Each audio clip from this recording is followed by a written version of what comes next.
You are looking live right now, downtown Des Moines, Polk County, Iowa, population of about 500,000, and a whole lot more eyeballs than that are focused on Iowa's most populous area. Hop in the car. Hopefully you got some all-wheel drive in the Hawkeye State today. Head about 115 miles east down I-80. And this is a live look at Iowa City, home to the University of Iowa. Quite the education for some first-time caucus goers who will be on campus today there at the University of Iowa. All of this in pursuit of that. Live look right now, just down the road from us here in Washington. 1600 Pennsylvania Avenue. Republicans trying to flip the White House from red to blue. And it all starts tonight in 1,657 precincts in 99 counties with 4 Republican hopefuls. Hello to you all. It feels like wherever you are, if you're in Iowa or here, there's snow.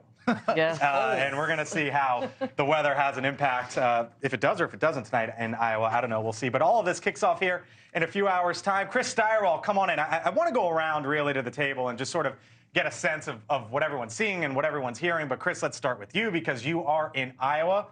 Tell us what you know, my man. Well, look, this is a big expectations game. What Donald Trump wants to do here is sort of put the race away. He has been a dominant frontrunner here, never leading by less than 20 points in the Des Moines Register poll, which is the gold standard.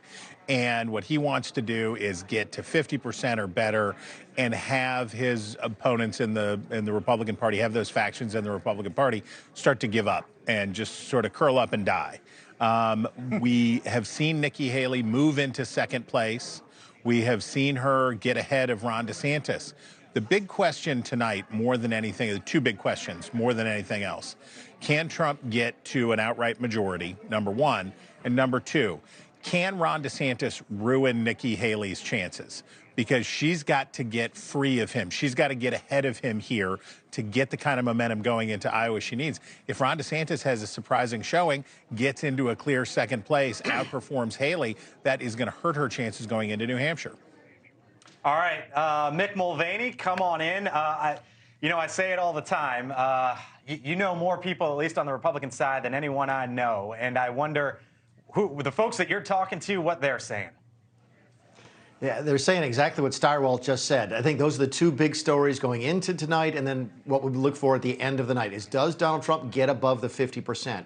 Keep in mind, he can win here and still show weakness. If he wins with 42 or 44 or 46%, that's technically a win, but it's not the knockout blow he's looking to inflict on his opposition.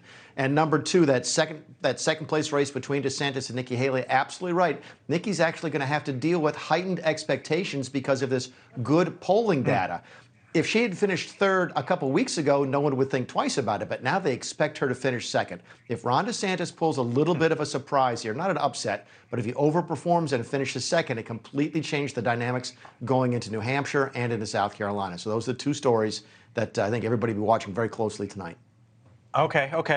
You didn't, when Mick was saying, 40 might be, you were sort of shaking your head there. Yeah, I am shaking my head.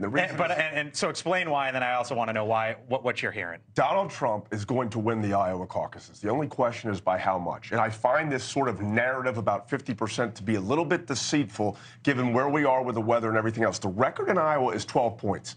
Donald Trump is going to smash the record for sure, and they're not taking anything for granted. Where Mick and Chris are right is that Donald Trump wants to wrap up the nomination tonight, and if he does get 50%, it will be game, set, match. Look, can I just go on numbers, though, before you chime in on Haley? Because I just want to, set some expectations here that a good caucus turnout is like 180,000 people. So it's not that many people. And that means Trump, to get 48%, only needs about 90,000 people. That's 0.02% of the U.S. population. So this is Iowa, not the U.S. tonight.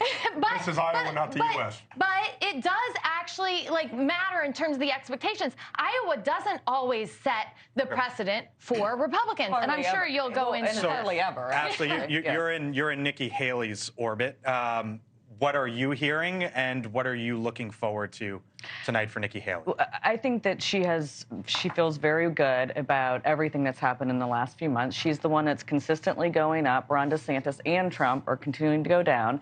And the reason everyone's talking about this 50% is because President Trump said 60%. Now he's down to 50%. So everyone's looking at that Trump's number because of downplaying him. expectations. I think Haley has to worry about beating DeSantis. Fair. What is And a good night for Nikki Haley? I think if she comes in second or a very close third, I think it's fine. If she comes in third by 2, 3, 4 points, I mean, I think that that's all relative, especially since DeSantis is not going into New Hampshire now and going straight to South Carolina. Right. I mean, I think that there's a potential that by the end of the week, it's a two-person. Okay, That's so from a very distant second and third. Thank you for watching, and make sure you go to joinnn.com to find NewsNation on your television provider.